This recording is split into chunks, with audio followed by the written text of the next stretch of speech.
Good afternoon students. इस video के माध्यम से हम लोग रिक्वेस्ट, प्रार्थना यानी निवेदन से संबंधित वाक्यों की बनावट कैसे करते हैं, कैसे उनका प्रयोग किया जाता है, इस संबंध में चर्चा करें। आप जानते हैं कि जब हम इंग्लिश स्पीकिंग करना चाहते हैं, सीखना चाहते हैं, वो अभी फ्लुएंटली इंग्लिश स्पीकिंग धारा प्रवाह बोलना चाहते हैं, तो उसके लिए विभिन्न प्रकार के वाक्यों की आवश्यकता पड़ेगी और अंग्रेजी के विभिन्न विधाओं की आवश्यकता पड़ेगी। उदाहरण के लिए कैसे ग्रीटिंग किया जाता है, मीटिंग और पार्टिंग ने मिलने पर, विदा होने पर किन किन वाक्यों का कैसे प्रयोग किया जाता है, छोटे छोटे शिष्टाचार के वाक्यों का कैसे प्रयोग किया जाता है। उसके अलावा एक्टिव से पैसिव, डायरेक्ट से इनडायरेक्ट, सारे टेंसेज, और उस टेंसेज में मान लीजिए कोई पास्ट में बात कर रहा है तो आपको पास्ट में बात करनी पड़ेगी। हर टेंस में कैसे क्वेश्चन बनते हैं, क्वेश्चन डायरेक्ट है तो यस नो में कैसे आंसर है, अथवा WH क्वेश्चन है यानी इनडायरेक्ट क्वेश्चन है, who, when, where, why, how इत्यादि। तो ऐसे वाक्यों का किस प्रकार से हम उत्तर देंगे, कैसे उसका उत्तर देंगे, कैसे हम प्रश्न बनाएंगे, इन सारे चीज़ों की चर्चा तभी हो सकती है जब हम उन्हें जानें। और सबसे ज़रूरी है कि हम विभिन्न प्रकार के इन वाक्यों का assertive, interrogative, imperative, exclamatory, optative, ये सब समझें। और तब हम जब सारे कलाओं में और ग्रामर के अंतर्गत हिंदी से अंग्रेजी बनाना, अंग्रेजी से हिंदी बनाना, जब हम समझ लेंगे तो उतना ही हम कुशलता की तरफ बढ़ते जाएंगे। और उससे बड़ी बात होती है कि मेहनत, डिटर्मिनेशन के बाद मेहनत। आपने एक पक्का इरादा कर लिया कि हम अंग्रेजी सीखेंगे, अंग्रेजी में बातचीत करेंगे, फिर उसके बाद यह तत्काल बात आपके सामने यह आती है कि आप कठिन परिश्रम करें। और फिर जैसे जैसे आप कठिन परिश्रम करेंगे, वीडियोस को सुनिए, उनके वाक्यों को रिपीट करने का प्रयास कीजिए, और जिसे भी आप चुने हैं पार्टनर, जिसके साथ आप बातचीत करना सीखते हैं, उससे अभ्यास करें। जितना अधिक आप मेहनत करेंगे, अभ्यास करेंगे, उतना ही अधिक आप इस विधा के अंतर्गत कुशल होते जाएंगे। अब इस पर आइए, रिक्वेस्ट। जरा ठहरिए, जरा ठहरिए, प्लीज वेट, प्लीज वेट, जरा ठहरिए, प्लीज वेट। वापस आइए, प्लीज कम बैक, वापस आइए, प्लीज कम बैक। जाने दीजिए, लेट इट बी, जाने दीजिए, लेट इट बी। जरा यहां आना, प्लीज कम हियर, जरा यहां आना, प्लीज कम हियर। उत्तर दीजिए, प्लीज रिप्लाई, उत्तर दीजिए, प्लीज रिप्लाई, या प्लीज आंसर। उत्तर दीजिए, प्लीज रिप्लाई, या प्लीज आंसर। जरा उसे जगाइए, जरा उसे जगाइए, प्लीज वेक हिम अप, जरा उसे जगाइए, प्लीज वेक हिम अप। आशा है तुम पत्र लिखोगे, आशा है तुम पत्र लिखोगे। Hope to hear from you, hope to hear from you. आशा है तुम पत्र लिखोगे, hope to hear from you. मेरा एक काम करोगे, will you do me A favour, मेरा एक काम करोगे, will you do me A favour, मुझे काम करने दो, लेट मी वर्क, मुझे काम करने दो, लेट मी वर्क। अब जरा यहाँ ध्यान दीजिएगा, इसी तरह के आप दूसरे वाक्य भी बना सकते हैं। मुझे जाने दो, लेट मी गो, मुझे खेलने दो, लेट मी प्ले, अब थर्ड पर्सन में भी आप बना सकते हैं, जैसे राम को खेलने दो, लेट राम प्ले। मोहन को जाने दो, लेट राम गो। यानी लेट के प्रयोग के द्वारा आप इंपरेटिव सेंटेंस का निर्माण कर सकते हैं। जरा देखने तो दो, लेट मी से। अब उसी को मान लीजिए आप निवेदन के साथ कहेंगे, कृपया मुझे देखने दीजिए, प्लीज लेट मी सी। कृपया मुझे देखने दीजिए, प्लीज लेट मी सी। जरा कागज पेंसिल दीजिए, जरा कागज पेंसिल दीजिए, please give me A pencil and paper. Please give me A pencil and paper. जरा कागज पेंसिल दीजिए, please give me A pencil and paper. परसों अवश्य आइएगा, भूलिएगा नहीं।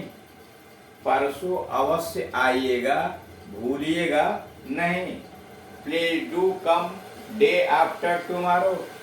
Please do come day after tomorrow, don't forget.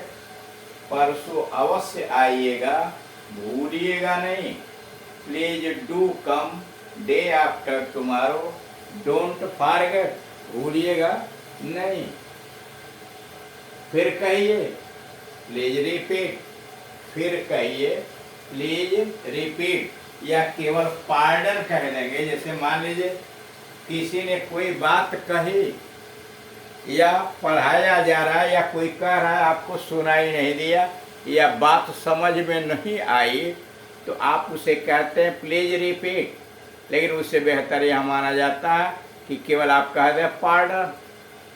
Pardon का मतलब होता है क्षमा कीजिए, और यह भी ज़्यादातर कोर्ट कचहरी के मामले में ही चलता था, लेकिन अब सामान्य लहजों में भी एक्सक्यूज मी के जगह पर पार्डन का प्रयोग हो रहा है। तो पार्डन जब आप कहेंगे तो सामने वाला समझ जाएगा कि मेरी बात इनको सुनाई नहीं दी, यह दोबारा कहेंगे। जैसे फिर कहिए, प्लीज रिपीट पार्डन, या I beg your pardon, I beg your pardon sir. अगला, क्या मैं आपसे थोड़ा खिसकने की प्रार्थना कर सकता हूँ?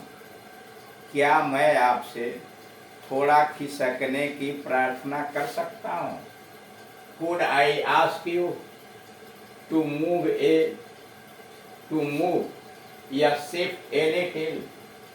क्या मैं आपसे थोड़ा खिसकने की प्रार्थना कर सकता हूँ? Could I ask you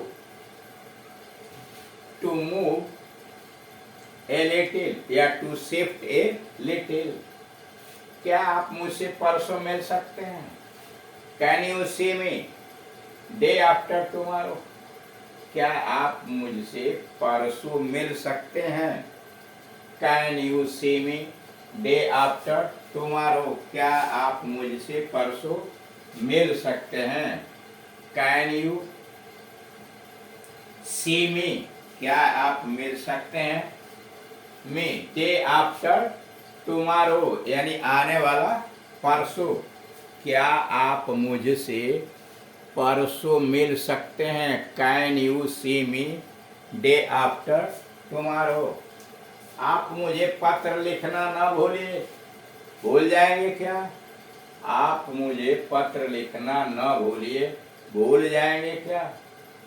you won't forget to write me, will you? आप मुझे पत्र लिखना न भूलिए, भूल जाएंगे क्या? You won't forget to write me, will you? मैं प्रार्थना करता हूँ कि मेरे अपराध को क्षमा करें। मैं प्रार्थना करता हूँ कि मेरे अपराध को क्षमा करें। Please forgive me. मैं प्रार्थना करता हूँ कि मेरे अपराध को क्षमा करें। Please forgive me. कृपया खिड़की खोल दीजिए। कृपया खिड़की खोल दीजिए। Will you please open the window. कृपया खिड़की खोल दीजिए। Will you please open the window.